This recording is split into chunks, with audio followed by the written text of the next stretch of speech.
What is up, everybody? It is your boy Brandon. Yo, we are back on the channel, and I wanted to bring you guys something special. Today, we do have the Sony A7R Mark II. This is Sony's latest flagship camera. All right, 4 years after the original Sony A7R shook up the industry, which is this one. Now, I do own the Sony A7R, as most of you know. We got some questions. Does the Sony A7R Mark II really justify the hype? Is the $69.98 price tag, and you heard me right, does it justify? Well, today I'm going to break it down for you, and I'm going to tell you, is the Sony A7R II really worth upgrading? And which camera I feel right now is the best, hands down, in class.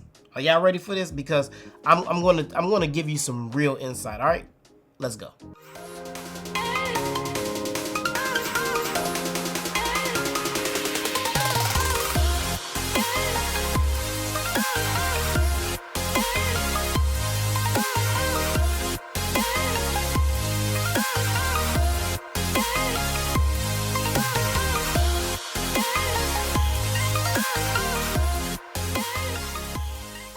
Now, before I get into this with you guys, I have been using the Sony A7R for a very long time. I got this thing as soon as it was announced, as soon as it launched, as soon as it pre-ordered.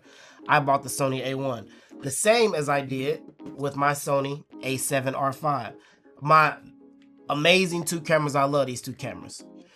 Sony basically took these two cameras and said, very, very close together, like an explosion, all right?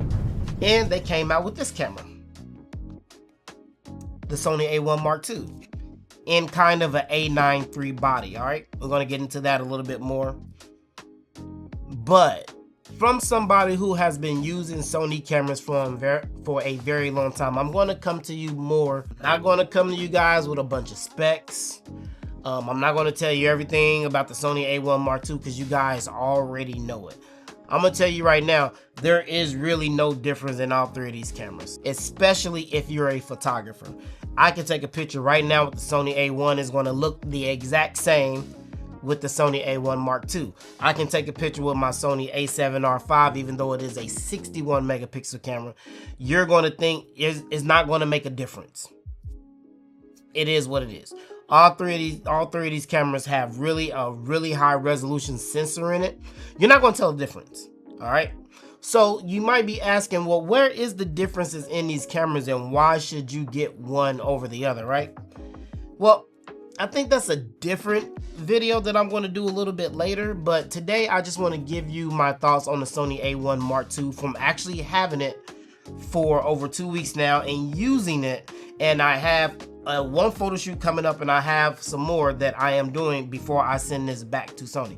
I don't own this, of course, but I did want to test it, and you're going to see you're going to see from a photographer standpoint of view, not a reviewer on YouTube, not a videographer, from a photographer standpoint of view, what I really think about this camera after using it in natural light, using it with flash, off-camera flash, and actually using this in real-world photo shoots. I think we got about 2 or 3 that I am doing with this before I actually send it back. So if anybody can kind of tell you about this camera and its justifications, I'm pretty sure I'm qualified to do so, especially owning both of these cameras already. So I'm going to tell you what I feel about the Sony A7R Mark II. So let's get into it. The Sony A7R Mark II inherits kind of the body from the A9 III.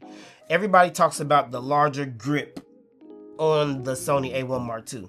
I will tell you, between the A7R Mark II and the A7R, it does have a slightly deeper grip than the Sony A7R, because the A7R does have a deep grip. It has a deeper grip than my Sony A7R V. It's slightly deeper on the A7R, and then it's slightly deeper on the A7R Mark II. Mainly because that is, and a lot of people don't know this though, I don't know if you can really tell or see, I don't have my overhead camera on and I'm not going to turn it on, but do you see how it ridges up right here? They basically made this a little bit bigger on the A7R Mark II. If you look at the A7R, there is no ridge that goes up like this one, all right? So this grip is a little bit smaller than the other one. Again, if you look at them again, let's see if I can get the A1 Mark II. There it is. So you see the ridge on the A1 Mark II, okay, right here. That ridge right by the C1, C2 button. There is no ridge on the A1. So I was trying to really piece together why that deep was bigger, and again is because you have that ridge that goes up, and they made that part around the custom buttons a little bit bigger. So that is why the A1 Mark II grip is a little bit bigger, and they have that also on the A9 III. Now with the A1 Mark II, it does also have the 4-axis tilting touchscreen, which is also from the A7R V. All right, which is a huge upgrade over the A1's basic tilt screen only. I hated that the flagship camera only had a tilt screen. All right, the A1 Mark II now also includes that dedicated C5 front button for that speed boost, just like the A9 Mark III, and it also embodies pre-capture now, which of course lets you save the shots before you fully press your shutter button. Again, that is not available on the A1 and on the A7R V. So if that's something that you're interested in, especially if you're a wildlife photographer, absolutely 100%. The Sony A1 Mark II also keeps the same exact 50.1 megapixel stacked CMOS sensor that the original A1 does as well. But it also combines the processor of the A7R V and the AI autofocus from the from the A7R V as well. So body, sensor, guts. That's basically how this comes together. Now, I'm not going to go into talking about the 759 AF point, subject tracking, ISO, because we already have all those same exact specs in this camera. All right, so I'm not going to get into that. It's the same exact specs. The A1 Mark II can shoot 8K30. So can the A1, but the A7R V shoots 8K24, which is where most of you are going to be anyway, because you want that nice cinematic stuff. So the real question about the Sony A1 Mark II is, who is this camera really for? Is it really for somebody needing both high-res photos and pro video? Is it mainly for wildlife photographers because you want that 30 frames a second, but that also speed boost, that pre-capture? A1 owners, better AF, pre-capture, tilt screen. Who is this camera actually for? I was racking my brain trying to figure out who would benefit from the A1 Mark II. Let's talk about a few things first. First of all, did you know that the Sony A1 Mark II is now $7,000? I'm not going to say $69.98. It's $7,000. Listen to me, $7,000. All right, mainly because of tariffs and things like that. I even talked to my Sony rep and a few other people. Even the A7R V, when it launched, it was around 35, 36. It's up to like 41, 4,200 now, brand new on Adorama's website as well. $7,000 for the body only. I can't sell that. I'm sorry. I can't sell $7,000. I can't even sell $6,500 really, honestly, for this. Even though it was $64.95 when it came out, and then everybody has seen that $500, $600 increase because of tariffs and parts and dealing with China and all these other things and getting parts over here. So yeah, Sony basically upped the price in almost all of its cameras. And if you go on their website or any of these other people's website, you're going to see that now the prices have $500, $600 is still a lot of money. But they have increased the sales or increased the prices of their cameras. Who is the Sony A1 Mark II for? Is it for a crop sensor or somebody who's getting into professional photography or videography that wants to just swing for the hills and get the biggest and baddest on the planet? If you got money like that, my dog, ball out. All right.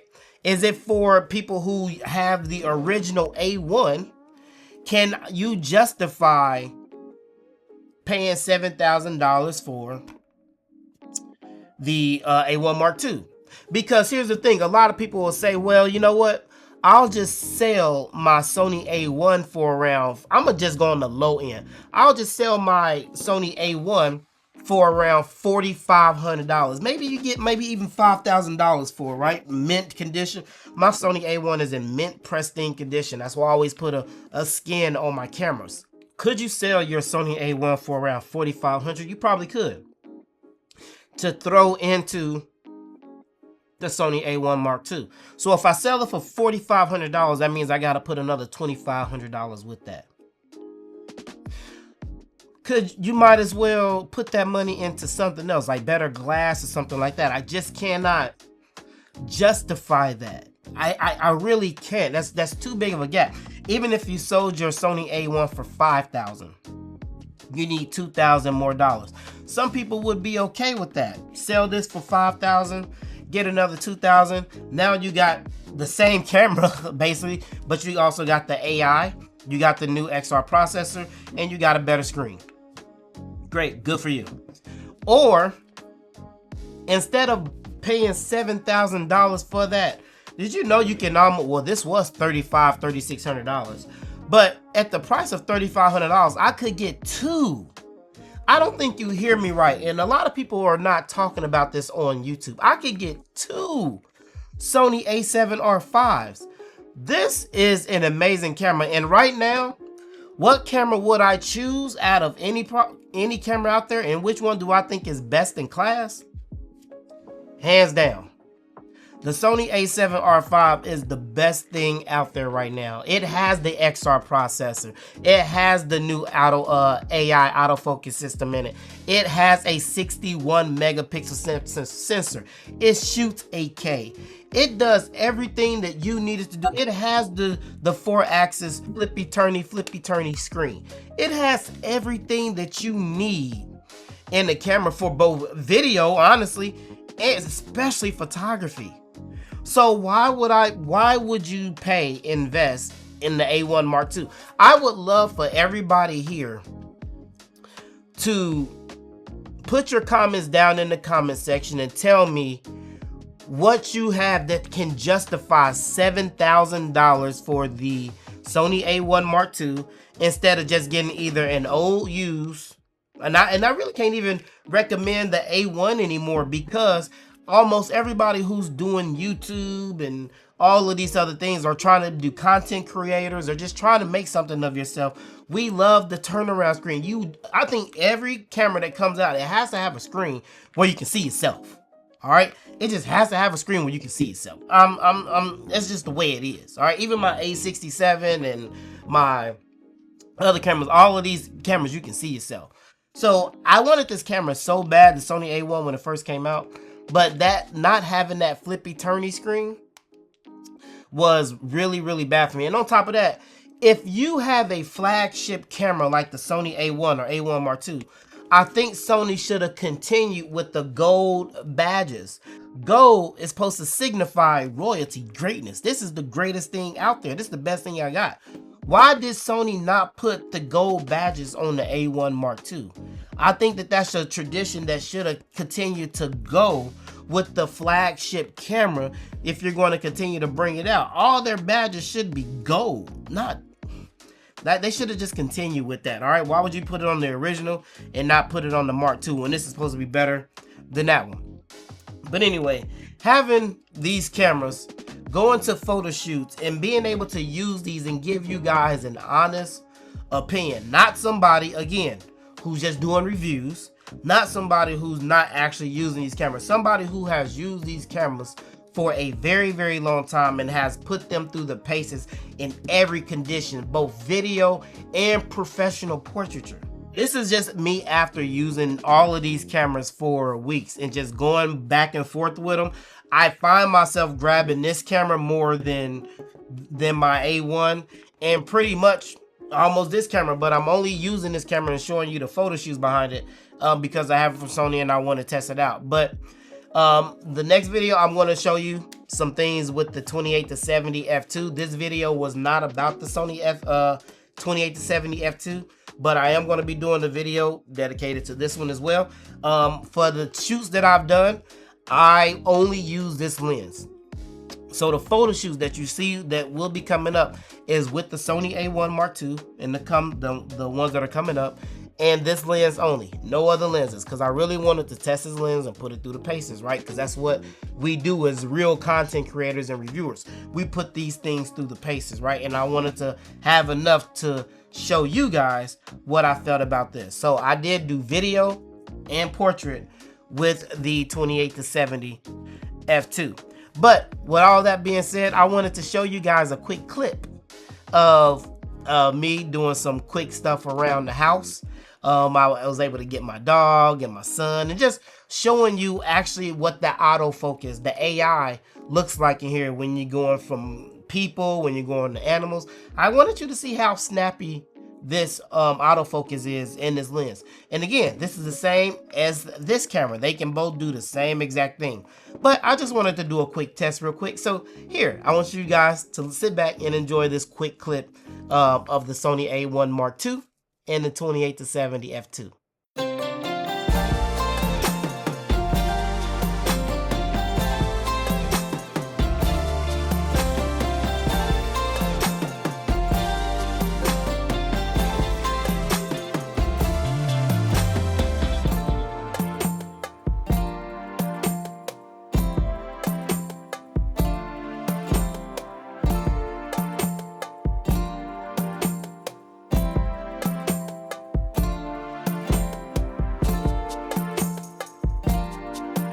Alright guys, so on the left we are recording the screen of the Sony A1 Mark II, and then on the right you can see the original image coming straight out of the camera. But this will give you the opportunity to look at the tracking and how it's picking up.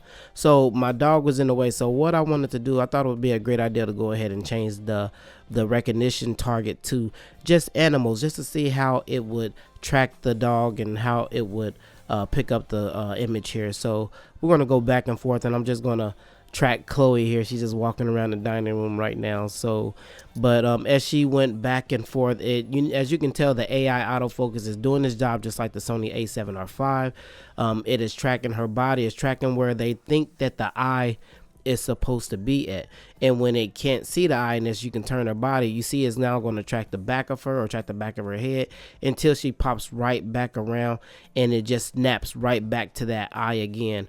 Again, right here her face is away from the camera, but as soon as she turns, it picks up that eye perfectly, and that's what that AI autofocus is supposed to do. So right now what we're going to do is I wanted to change it to auto, and that way if I wanted to see how it picks up not only the dog but also if there is a human in the image as well. So as you want to look at it, it's going to track the dog, but also is going to go right and pick up my son as well, go back to the dog, whatever it basically is closest to the camera.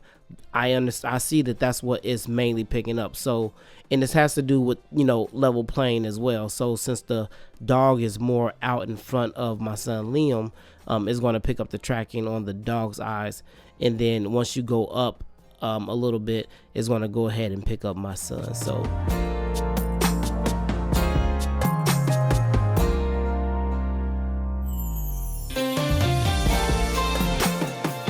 alright guys, so I hope you enjoyed that video, man. Remember to comment, man. Comment on this video. Tell me what you guys think about the Sony A1 Mark II, and if I can answer any questions for you while I have all three of these cameras, because again, I'm not doing comparisons because they're all the same.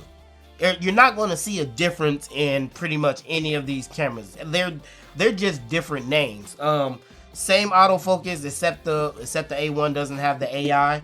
But you're not going to see a lot. Like, cameras are so good today where you just don't see a big difference. At the end of the day, it's all about what you want and what your job requires. All right, that's just the way it is.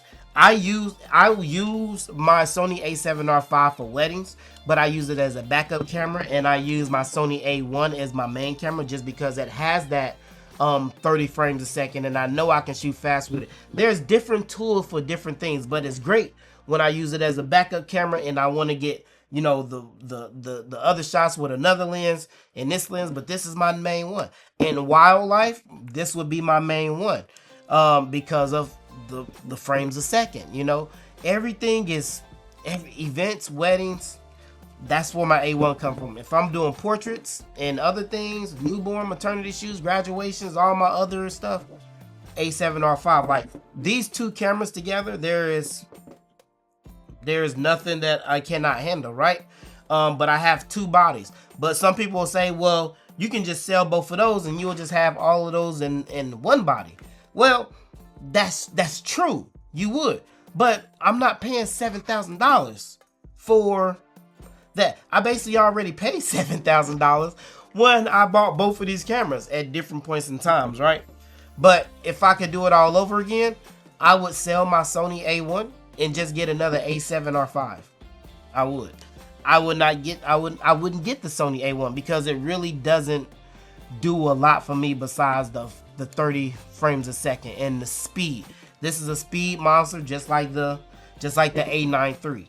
So that's all I got, man. I hope you guys enjoyed this video, man. Make sure you comment again. Make sure you like the video. We're taking this up, man. I want to try to hit 100,000 followers before the end of the year. All right, it's a slow process. I'm doing it all on my own, and I just like bringing you guys good content. So please subscribe, man. Share the channel, man. I will love your help.